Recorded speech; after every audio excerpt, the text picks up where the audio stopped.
Hey everyone. So I'm going to go ahead and read chapter 5 of The Miraculous Journey of Edward Tulane tonight. But did you get a chance to hear chapter 4? What's up with chapter 4? That weird story by Aveline's grandmother, Pellegrina, and her telling Edward that she's disappointed in him. That was kind of kooky. Um, But your friend Hudson Riley had a great explanation for this story that Pellegrina told. He thinks it's all about love. He thinks that the chapter is all about love, not just the story that Pellegrina told, but he thinks that the reason why Pellegrina is disappointed in Edward is because he doesn't respond when Abilene tells him, "I love you," at bedtime. Maybe Pellegrina knows something about Edward that we don't know yet. Maybe Pellegrina, because remember, Pellegrina was the one who got Edward for Abilene. She had him created. So maybe Pellegrina knows something magical or something about Edward, and she's disappointed because he's not doing what he's capable of doing. Maybe he's capable of saying, "I love you" back. I don't know. But you might be onto something, Hudson. You might be onto something that is going to be coming up in the future in this book. I don't know, because I've never read the story. So anyhow, all we know is at the end of chapter 4, it ended very strangely with Pellegrina telling Edward, whispering to him in his ear, that she was disappointed with him. And then Edward found comfort in those words. I don't even know what that means. And he laid awake all night, repeating to himself, "As bright as the stars on a moonless night," over and over, until the first light of dawn appeared. Chapter 5. The house on Egypt Street became frantic with activity as the Tulane family prepared for their voyage to England. Edward possessed a small trunk, and Abilene packed it for him, filling it with his finest suits and several of his best hats, and 3 pairs of shoes, all so that he might cut a fine figure in London. Before she placed each outfit in the trunk, she displayed it to him. "Do you like this shirt with this suit?" she asked him. "Or would you like to wear your black derby? You look very handsome in it. Shall we pack it?"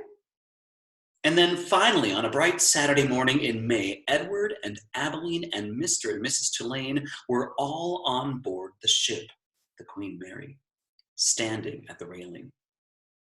Pellegrina was at the dock. On her head, she wore a floppy hat strung, let me say that again, a floppy hat strung around with flowers. She stared straight at Edward. Her dark eyes glowed. "Goodbye," Abilene shouted to her grandmother. "I love you." The ship pulled away from the dock, and Pellegrina waved to Abilene. "Goodbye, lady," she called. "Goodbye." Edward felt something damp in his ears. Abilene's tears, he supposed. He wished that she would not hold him so tight. To be clutched so fiercely often resulted in wrinkled clothing. Finally, all the people on land, including Pellegrina, disappeared. Edward, for one, was relieved to see the last of her. As was to be expected, Edward Tulane exacted much attention on board the ship. "What a singular rabbit," said an elderly lady with 3 strings of pearls wrapped around her neck, and she bent down to look more closely at Edward. Thank you, said Abilene. Several little girls on board gave Edward deep glances full of longing. They asked Abilene if they might hold him. No, said Abilene, I'm afraid that he's not the kind of rabbit who likes to be held by strangers. 2 young boys, brothers, named Martin and Amos, took a particular interest in Edward. What does he do? Martin asked Abilene on their second day at sea. He pointed at Edward, who was sitting on a deck chair with his long legs stretched out in front of him. He doesn't do anything, said Abilene. Does he wind up somewhere? Asked Amos. No, said Abilene, he does not wind up. What's the point of him then? Said Martin. The point is that he's Edward, said Abilene. Well, that's not much of a point, said Amos. It's not, agreed Martin. And then after a long, thoughtful pause, Martin said, I wouldn't let anyone dress me like that. Me neither, said Amos. Do his clothes come off? Asked Martin. Of course they do, said Abilene. He has many different outfits. And he has his own pajamas, too. They're made of silk. Edward, as usual, was disregarding the conversation. A breeze was blowing in off the sea, and the silk scarf wrapped around his neck billowed out behind him. On his head, he wore a straw boater. The rabbit was thinking that he must look quite dashing.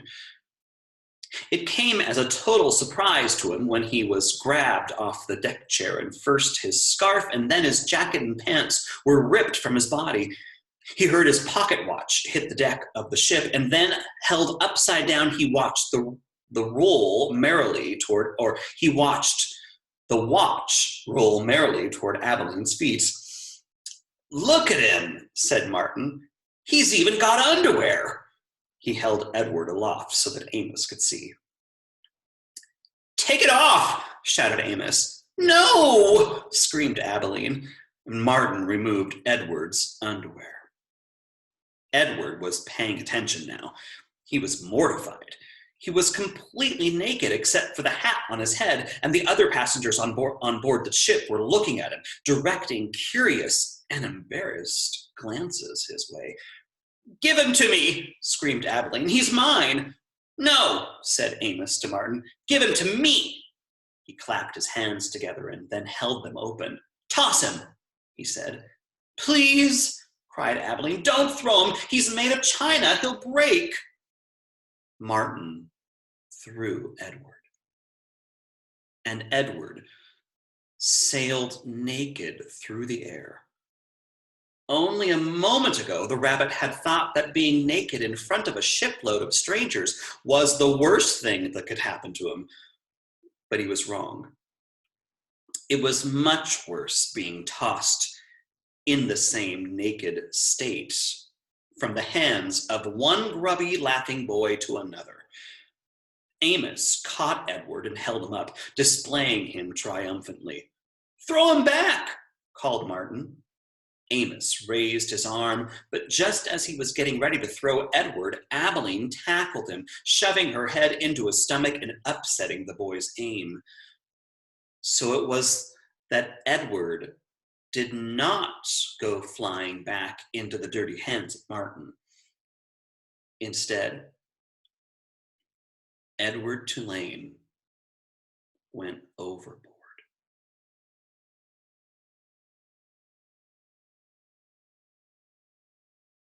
Oh my, can you believe that? 2 grubby-handed, mean-spirited boys taking a defenseless rabbit from his owner, playing keep away, and then accidentally Throwing it overboard? I'm stunned. All right, I have to say, it kind of sounds like something I might have done when I was young. In fact, I think I did with my sister's dolls, but we weren't on a ship. My brother and I might have played keep away a few times, but it always resulted in my sisters chasing after us and then scratching us. Can you believe that? Scratching us. Really mean scratches down our arms, even after we stopped and gave the doll back to them. That's kind of mean, isn't it? Well, maybe I shouldn't have taken the doll in the first place. I don't know. I wouldn't do it now. I look back at it and think, how mean was I? I was one of those mean brothers, maybe. Maybe I was Martin and Amos. But I don't think I would have ever taken someone's rabbit or stuffed animal and played hide and seek or keep away from its owner. Would you? I didn't think so. You're all too good for that. All right, boys and girls, you know what to do. It's a little bit early, but go and brush those teeth. Make sure you brush them real well. In fact, tonight, maybe you should take some time, since we have some extra time, to floss. Floss, and then brush, and then wash your hands and wash your face. Get into your pajamas, tell everyone you love them, and climb into bed and have a good night's sleep. And we'll see you tomorrow. Good night, everyone.